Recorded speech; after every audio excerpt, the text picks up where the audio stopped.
I never in a million years figured I'd end up in a full-blown war with my neighbor, especially not over a damn pond.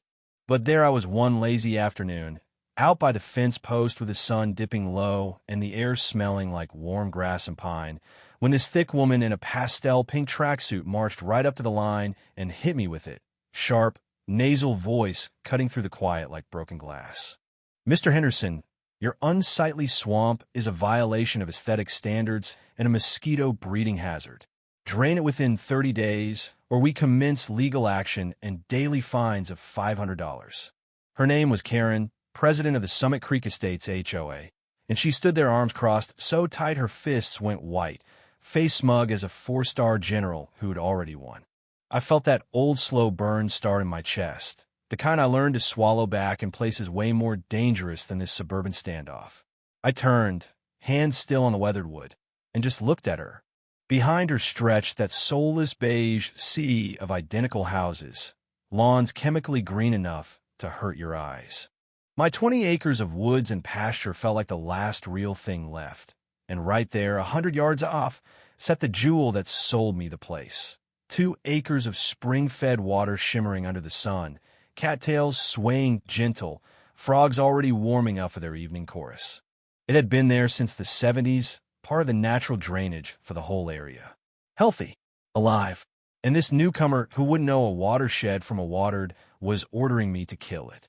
That night, I sat at the heavy oak table, the demand letter stabbed under the lamp like a declaration of war, and Sarah, my wife, sharp as any lawyer I ever met from her paralegal days, refilled my coffee. "She really called it a swamp?" she asked, half laughing, half stunned. I nodded. "Threatening 500 day too." She read it, eyes narrowing. "This is unenforceable nonsense, Mark. Vague aesthetic standards? No specific bylaw cited. They're just bullying because it's worked on everybody else." We both knew the type. I'd spent 20 years in the Army Corps of Engineers designing dams and drainage on a scale that made her little kingdom look like a puddle. I understood water, its power, its path of least resistance, how it doesn't give a damn about HOA rules. The next morning, I didn't fire back with threats. No, I wrote the politest letter you ever saw, full of cheerful questions about bylaws, jurisdiction, and how they'd help me petition the county and state environmental folks for a decommissioning permit on a register watershed feature. Sent it certified, copied the Planning Commission just to be neighborly. Let her hang herself with her own rope. A week of silence. Then their second letter ignored everything and backdated the fines to $3,000. Escalation. I started hanging out, visible near the line, mending fence, clearing brush. That's when George wandered up, retired history teacher walking his golden retriever, one of the first folks in their development before Karen fully took over. "Oh, you're the pond guy," he said, eyes twinkling like he'd been waiting to spill. Karen's got a real bee in her bonnet. Over the next hour, he painted the whole picture. How she'd hounded families out over basketball hoops and garden gnomes, stacked the board with cronies, used the architectural committee like her personal police. Then, voice low, he pointed at the green utility box right by my line. "Irrigation junction for the whole block. Their landscapers trespass on your side all the time for the valves. Think nobody's watching." I repositioned a trail cam that night. Footage started rolling in, trucks with logos, guys stepping over the stake, leaving equipment on my grass. Small stuff, but it added up. George wasn't just a neighbor. He was the first crack in their armor, the guy who showed me she was all bluff. But the real twist hit when I called my old Army buddy Dave, former JAG, now a heavyweight environmental lawyer. I laid the whole mess out. He tried not to laugh, then got that predatory tone. "Let her keep digging." He told me to file a FOIA for their full development plans. I did. While we waited, their lawyer letter came, $10,000 in fines, lean threat. Dave's reply was 2 words. Perfect. Trap time. We drafted a response agreeing to drain the pond, but only if the HOA took full, perpetual responsibility for any flooding, erosion, wildlife loss, or damage to their properties. Kara had to sign it personally. She did, bold, arrogant signature right at the bottom. Ego won't let a petty tyrant see the landmine. Then the FOIA packet arrived. Sarah and I spread it across the table. and they're on page 37, smoking gun. Their engineers had calculated the runoff from all that concrete and asphalt, realized their own basin was undersized for a 100-year storm, and quietly noted my pond as the free off-site overflow fix. No credit, no compensation, just assumed I'd never notice. Dave texted back one word: checkmate. The very thing she was demanding I destroy was the only thing keeping her kingdom from drowning. I call the excavators. Gray day, diesel pumps backing up to the edge, thick hoses snaking into the water like black serpents. I tipped the local news, called the sheriff and game warden for witnesses. As the roar started and the level dropped, fish flopping in the shallows, Karen marched down, beaming for the camera. "This is a great day for our community," she crowed on TV, taking full credit while the pond shrank to a muddy scar that smelled of silt and regret.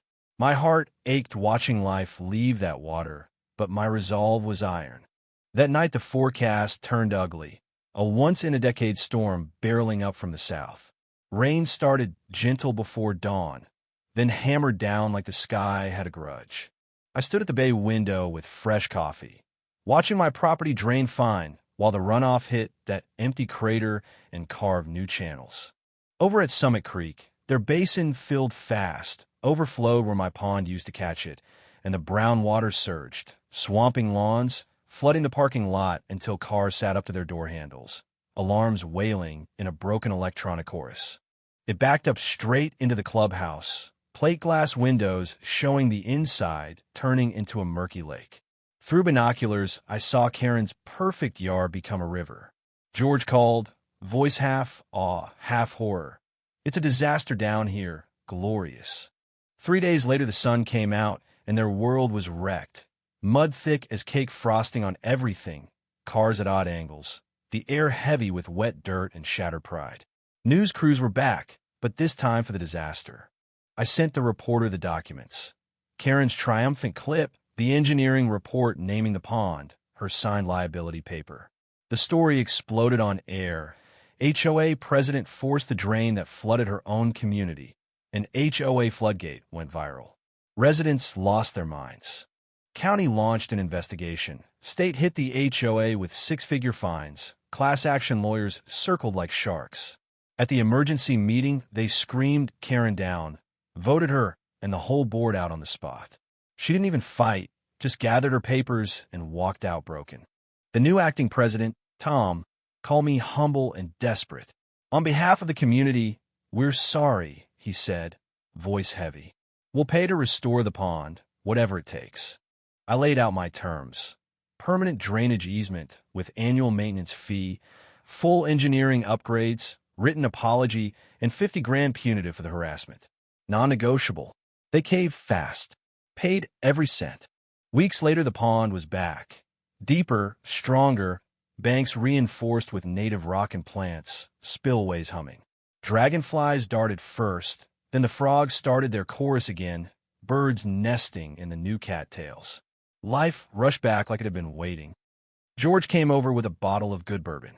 We sat on the deck as the sun painted the water orange and purple, clinked glasses to the swamp, and just watched the light fade.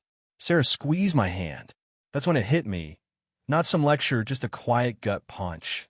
All that arrogance, that greedy little grab for control, it blinds you. You can't bully nature or the law or basic human decency without it coming back around to drown you. I didn't have to fight dirty. I just stepped aside and let Karen's own hubris do the work. Sometimes the best revenge is letting the flood wash the problem away. Karen sold at a loss and disappeared. The neighborhood's quieter now. The pond's thriving. And me? I got my peace back, plus a formal partnership where they pay their fair share for the protection they try to steal.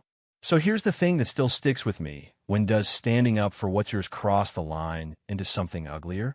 Was I justified, or did I just become the bigger bully in the end? Drop your thoughts in the comments. Right or wrong, justice or payback, whatever you call it. And if you've got your own HOA horror story, tell me. I have a feeling we've all got a few. Hit subscribe if you want more of these real-life reckonings, and I'll see you in the next one.